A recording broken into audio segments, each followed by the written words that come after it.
Blue Mountain Mystery, a Thomas and Friends book.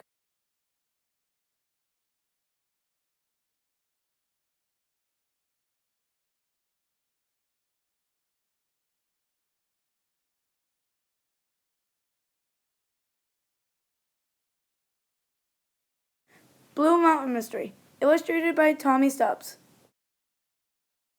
It was a busy day at the Blue Mountain Quarry. Rusty shunted trucks of slate. Owen moved equipment up and down the rocky walls. Because of steep hills and tight turns at the quarry, the engines that worked there were smaller and lighter than other engines. They had special track and were called narrow gauge engines. Paxton, a visiting diesel, was impressed by how hard all the narrow gauge engines worked. "If your wheels aren't whirring," said Scarloy, "you're not being really useful." Suddenly, there was a loud noise. Giant stones were falling from Bolden Bridge. "Fenders and fireboxes!" shouted Peter Sam. "The bridge isn't safe. No one must cross it."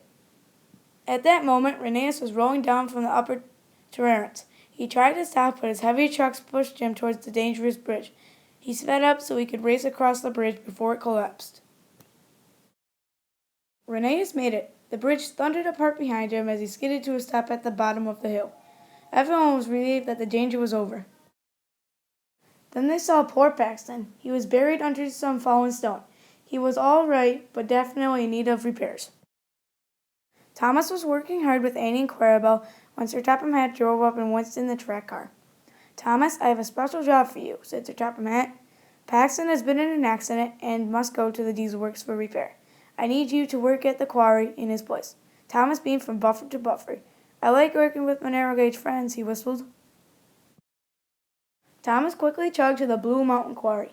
The narrow gauge engines were happy to see him and blew their whistles in welcome. "Hello, my friends," peeped Thomas. "I'm ready to huff and puff my hardest. Just tell me what I need to do." The work at the quarry was hard but fun. Heavy loads of slate were carted down from the upper levels of the stone cutters and stone crushers on the lower level. Thomas pitched in and hauled boulders with Scarloey. Suddenly, a small green engine darted out of a tunnel. Thomas had never seen him before. "Hello," he peeped with a big smile. But the little green engine didn't answer. He quickly rolled into another tunnel. "Cinders and ashes," whispered Thomas. "How strange. I wonder who that little engine is."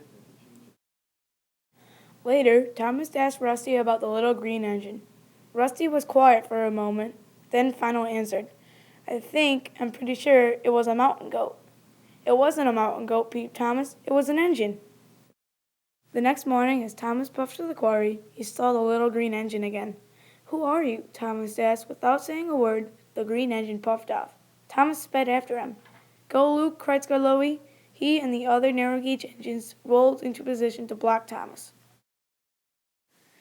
"Scarloey!" huffed Thomas. "Who is Luke? Why does he keep puffing away? Will none of you talk to me about him?" "Thomas, you are our friend," said Scarloey, "so we trust you." The other engines whistled in agreement. "Luke hides here at the Blue Mountain Quarry because he is scared," Scarloey said. "Once, long ago, Luke did something very bad. He thinks if anyone finds him, he will be sent away from Sodor forever. That's why we must make sure he stays hidden." Thomas promised to keep the secret locked in his funnel. When Thomas had finished work that night, he decided he needed some time to think, so he steamed to a quiet hill by himself. What did Luke do that was so bad? Thomas wondered aloud. "Don't worry, Luke. I'll find a way to help you." But Thomas wasn't really alone. Someone was watching and hoping that Thomas could find a way to help. The next morning, as Thomas chuffed to work, Luke appeared by his side. "Hi, Thomas," he said. "I'm sorry I hid from you. I didn't know you. But now I wonder, would you be my friend?" "I'd like that, Luke," said Thomas. "I'd like that very much." Thomas and Luke worked together at the boulder drop all day. Luke dropped giant rocks down the chute, and Thomas collected the broken gravel at the bottom. Suddenly, a horn honked. Winston had arrived carrying Sir Topham Hatt and Mr. Percival, the controller of the narrow gauge railway. Luke quickly hid. "Thank you for your work, Thomas," said Mr. Percival. "Paxton will now take over." When Winston had motored away, Thomas asked Luke why he had to hide. "I did something very bad," said Luke. I've done something bad too, peeped Thomas. Once I steamed right past the danger sign and fell right into a mine. And I'm still here?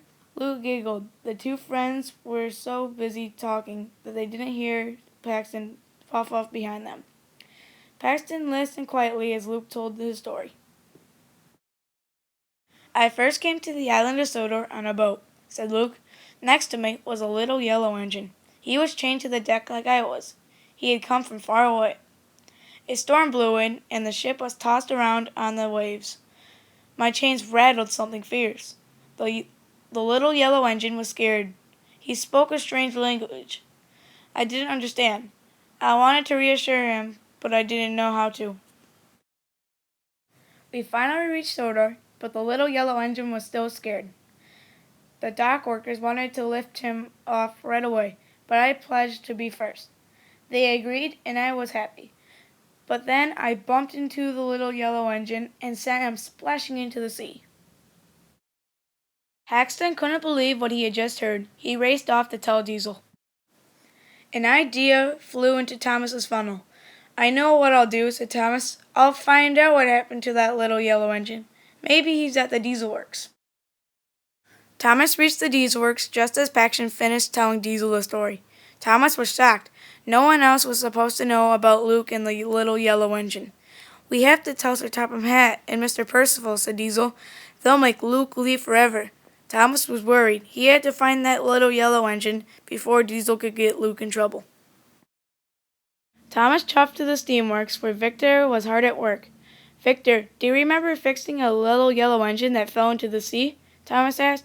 Victor stopped working immediately. His eyes were wide with surprise. Thomas suddenly understood. Cinders and ashes, whistled Thomas. You're the engine that fell into the sea. You are right, Thomas, said Victor. It was me.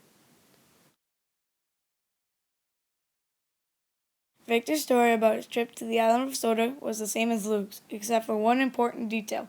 During the storm, a big wave broke the chains holding my wheels, Victor said. Nothing held me to the deck. I called to the crew, but they didn't understand me. No one could help me. I barely made it to the dock, Victor went on, and when they lifted the excited green engine, he swayed and bumped into me. I slid into the sea because there was no chains to stop me. When Cranky finally fished me out, I was in a terrible state. So it was all an accident, peeped Thomas, and you were repaired? Yes, Victor replied. I chose to be painted red, a bright new color for my bright new life. I have to tell Luke, said Thomas.